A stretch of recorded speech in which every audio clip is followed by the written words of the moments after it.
really quite well. So we're gonna step through that. So the first thing that we have to do is make that delicious marinade. And the marinade for this is made with dried red chili adobo. So dried red chili adobo, all of a sudden, when I say those words, most of you are like, oh, I think I'm out already because I don't know how to work with dried chilies. But I'm gonna show you what I think is the fastest and most direct way to get to a red chili adobo in your house in just minutes, literally, just minutes. So this is my quick red chili adobo. You do have to go to the grocery store and buy powdered ancho chili.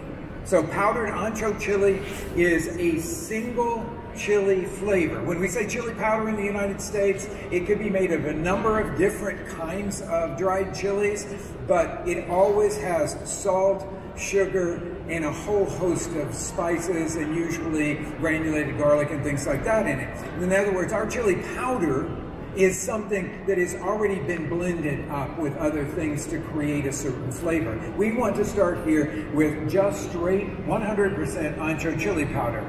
And the nice thing is, lots of grocery stores carry it now. So I'm gonna put that into the blender jar here. And then I've got other dried things that are gonna go in here. I have cinnamon, black pepper, cumin, and oregano. 4 things that go into a lot of the recipes that you'll see for a red chili adobo. And then I have a measured amount of salt. We're not salting this to taste. We're actually salting this heavily because it's a marinade. And marinades always have to be salted heavily. So I'm gonna just pick up this parchment paper where all the measurements are and take that out of the way.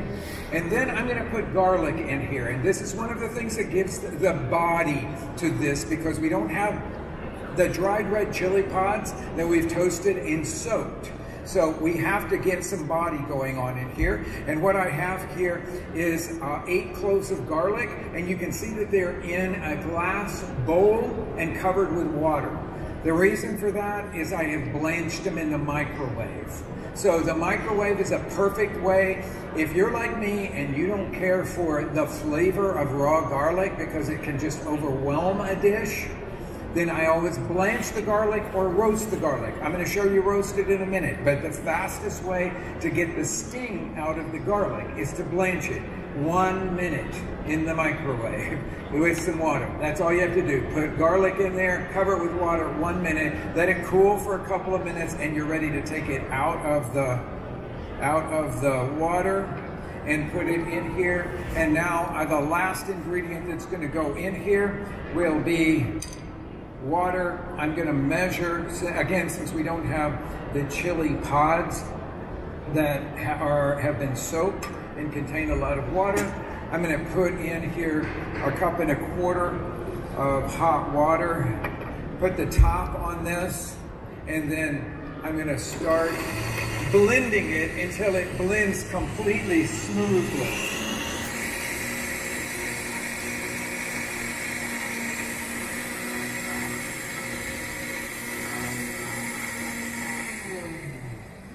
Now, in an ideal world, I would let this sit for 45 minutes or so to completely rehydrate that ancho chili. It'll take a little while, but we have a smooth mixture now. And what I'm going to take out of it, because I'm going to need a minute. This stuff, by the way, I always have in my refrigerator. So I never make less than this, and usually, to tell you the truth, when I make this, I make double this amount so I can have it in the refrigerator because it will last 3 or 4 months in the refrigerator. Then if you want to have a nice little marinade to put over a piece of chicken before you stick it under the broiler or pan saute it, you've got a classic Mexican flavor.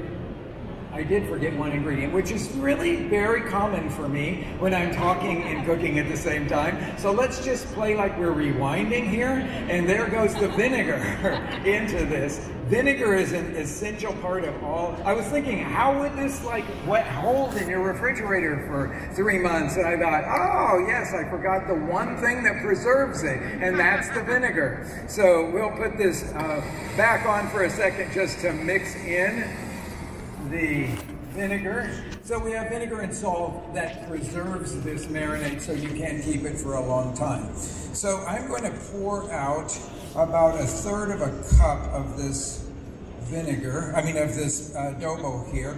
The rest of it I'm going to pour into another bowl. This is this part that I would put a top on and put back into my refrigerator for another use.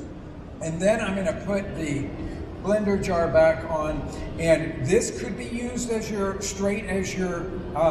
tacos al pastor pork marinade, but a lot of the people in Mexico City add this other ingredient to it.